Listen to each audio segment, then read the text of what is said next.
இங்க ஒரு மேடம் உட்கார்ந்துருக்காங்க. அந்த பக்கம் ஒரு டீ கடை பக்கத்துல நிக்கிற பையன்கிட்ட இந்த டீய அந்த மேடம் கிட்ட குடுத்துரு அப்படின்னு சொல்லி குடுக்குறாங்க. இந்த பையனும் கையில டீ கொண்டு போறான். அந்த நேரத்துல எதிர்பாராம டீ கீழ கொட்டிருச்சு. அதுக்கு முன்னாடி மனைவிக்கும் கணவனுக்கும் இடையில பிரச்சனை யாரால வரும்னு தெரிஞ்சா கமெண்ட் பண்ணுங்க. இந்த பொண்ணு முட்டாள், நீ என்ன பண்ணி வச்சிருக்க, உனக்கு கண்ணே தெரியலையா அப்படின்னு சொல்லி திட்டுறா.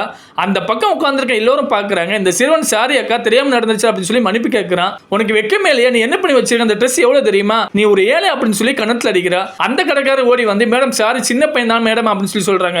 சின்ன பையன் தான், நீ அவன் வேலைக்கு வச்சிருக்க அப்படின்னு சொல்லி ரெண்டு பேரும் பேசிட்டு இருக்காங்க. அங்க உட்கார்ந்திருக்க ஒரு கஸ்டமர் வந்து என்ன பிரச்சனை மேடம், அவன் ஏன் அடிக்கிறீங்க அப்படின்னு சொல்லி கோவமா கேட்கறாங்க. இவனை நீங்க யாரு அப்படின்னு சொல்லிட்டு, அவன் என்ன பண்ணி வச்சிருக்கா தெரியுமா, என்னோட விலை உயர்ந்த ஆடை நாசமாக்கிட்டான் அப்படின்னு சொல்றாங்க. இந்த கஸ்டமர் சொல்றாங்க, அது ஒரு சின்ன மிஸ்டேக் மேடம், நீங்க பெருசாக்குறீங்க, இந்த 500 ரூபாய் வாங்கிக்கங்க அப்படின்னு சொல்லி கொடுக்குறாங்க. இவன் இந்த பணத்தை வாங்கிட்டு உன்னுடைய காலை துடைக்கிறதுக்கு இந்த பணம் அப்படின்னு சொல்லி தூக்கி எறிஞ்சிட்டு உன்னுடைய கோவத்தையும் உன்னுடைய பணத்தை நீன வச்சுக்க அப்படின்னு சொல்லி கிளம்புறாங்க. இந்த கடை நபர் கிட்ட அந்த கஸ்டமர் சொல்றாரு, அந்த பொண்ணு மேலும் தப்பு இருக்கு, உங்க மேலும் தப்பு இருக்கு, ஒரு சின்ன பையனை வேலைக்கு வச்சிருக்கியோ, ஒரு கல்வி கற்க வச்சிருக்கலாமா அப்படின்னு சொல்லி கோவமா பேசுறாங்க.